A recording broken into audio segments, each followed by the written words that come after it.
어깨 높이쯤의 두 바위 사이로 비집고 들어가야 하는 데가 나올 거예요. 불인의 쌍둥이처럼 똑같이 생긴 바위인데 크기도 같죠. 거기를 통과해요. 보침이 끼지 않도록 조심하고 바위 꼭대기까지 쭉 올라가면 돼요. 다음 바위는 경사가 졌는데 날카로운 가장자리가 있을 거예요. 거기가 도약점이에요. 끄트머리에서 아래로 뛰어내리는 겁니다. 그가 설명한 대로였다. 쌍둥이 바위는 턱 높이 있었고 그 사이는 좁았다. 클레어는 두 손으로 조심스레 바위 양쪽을 더듬었다. 어둠 속의 비좁은 바위 사이를 비집고 들어가다 얼마든지 거친 표면에 긁히거나 베일 수 있다. 그녀는 등을 굽혀 두툼한 보침을 조정한 다음 슬며시 바위를 통과했다. 다음 바위도 예상대로였다. 경사면은 가파를 뿐 아니라 여기저기 날카롭게 돌출되어 있었다. 그녀는 예리한 곳을 피해 조금씩 조금씩 올라갔다. 자칫하면 발을 베일 수도 있었다.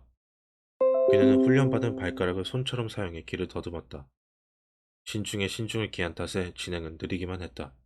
이 또한 그가 가르쳐준 대로였다.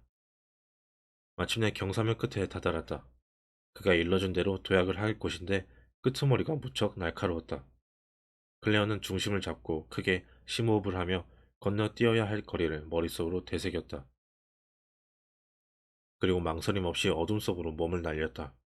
클레어는 평평한 화강암과 착지에 완벽하게 균형을 잡았다.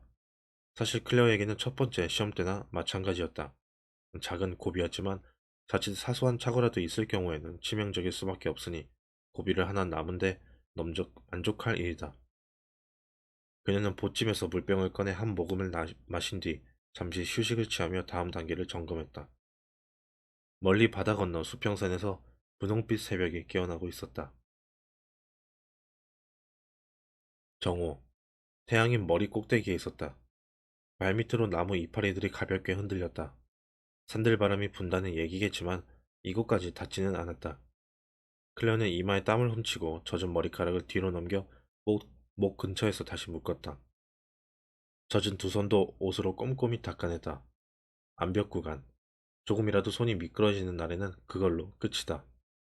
조금 전만 해도 사소한 실수 정도는 용서할 수 있었다. 심지어 발목을 삔다 해도 부목을 하고 강행할 수 있었다. 하지만 이곳에서는 자칫 발을 헛디거나 손을 놓칠 경우 그대로 황천행이다. 그녀는 두 손에 입김을 불어 땀을 말렸다. 그녀가 중심을 잡은 곳은 좁은 레지였다. 아이나르는 저곳쯤이 지점에 도착할 테고 잠시 쉬면서 물을 마시기에 안전할 거라고 했다. 새벽에 아래쪽 바위에서도 물을 마셨다. 그때는 서 있기도 보침 위치를 바꾸는 것도 힘들지 않았을 때였다. 하지만 이곳에서는 훨씬 더 어려웠다. 다행히 균형 잡는 법을 배운 시간들이 큰 도움이 되었다. 귓가득 두 발을 간신히 붙일 정도의 레지. 그녀는 몸을 틀고 보침을 당겨 안에서 호리병을 꺼냈다. 물을 마실 때에도 조심스레 두 손을 이용했다. 그리고 물병을 다시 보침에 넣고 대신 장갑을 꺼냈다. 이제 장갑이 필요할 때다. 이 위태로운 공간에서 두 손으로 균형을 잡아야 했다면 사실 물을 마시는 것 꿈도 꾸지 못했을 것이다. 그녀의 몸은 물을 필요로 했고 이때를 대비해 훈련도 받았다.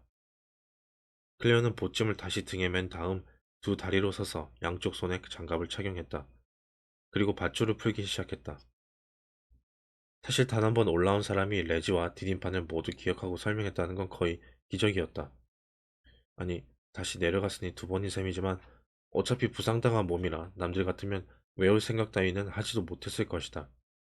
그 오랜 세월, 오두막에 혼자 앉아 마음속으로 이 벼랑을 오르고 올라 밤마다 등반 지도를 강연했을 아이나를 문득 그가 그리웠다. 여기서 멈춰서 조심히 위를 살펴요. 약간 위쪽에 손잡을 곳이 있어요. 이곳에 흔들리는 바위가 있는데 혼동하기 쉬워요. 무너지니까 절대 발을 디디면 안 돼요. 여기 갈매기 둥지가 있어요. 나뭇가지 지은 둥지 밑을 더듬으면 잡을 곳이 있을 거예요. 여기서부터는 밧줄을 이용해요. 이제 발가락으로 더듬어야 해요. 내려다보지 말고. 클레어는 그가 밧줄을 사용하라고 말한 지점에 다다랐다. 앞쪽 머리 위에 암벽 틈새에서 삐져나온 옹이진 나무가 있고 그 아래 작은 레지가 있다.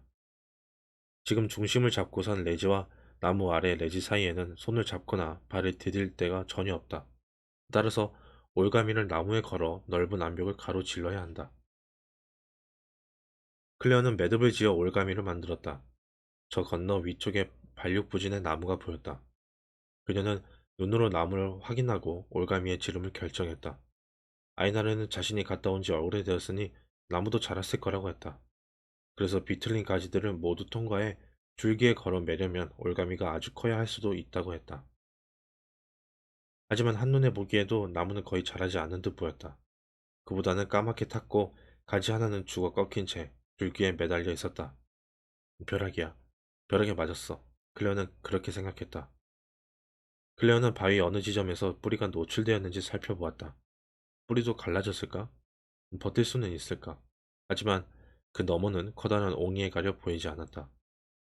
이곳에서 절대 아래를 내려다보지 말라는 아이날의 경고가 있었지만 유혹을 이기기가 쉽지 않았다.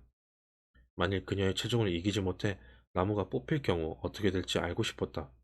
하지만 그때 그의 목소리가 들렸다. 오직 등반에만 집중해요. 자신이 통제할 수 있는 일만 생각해야 해요. 저 나무. 갈라지고 까맣게 탄 줄기는 그녀의 통제 밖이었다. 벼랑에 뿌리를 받고 있는 비틀린 뿌리들이 버텨줄지도 판단이 불가능했다. 하지만 자신의 몸을 통제하는 법은 그에게 배웠다. 발, 손, 손가락, 발과 다리, 그리고 자신의 온몸을 이용해 밧줄을 통제할 수도 있다. 클레어는 두 손으로 올가미를 적당한 길이로 풀어 낸 다음 돌리기 시작했다. 아이나르와 함께 무던히도 연습한 동작이다. 지금! 그녀는 줄을 놓았다. 올가미는 마치 공포에 질린 쥐를 공격하는 뱀처럼 쏘살같이 풀려나갔다. 언젠가 눈 깜짝할 새에 쥐를 죽이는 뱀을 본 적이 있다. 클레어도 그만큼 정확해야 했지만 이번에는 올가미가 너무 작았다. 나무를 완전히 감싸지 못하고 간신히 나무 끝에 걸린 것이다. 새총 모양으로 갈라진 가지였다.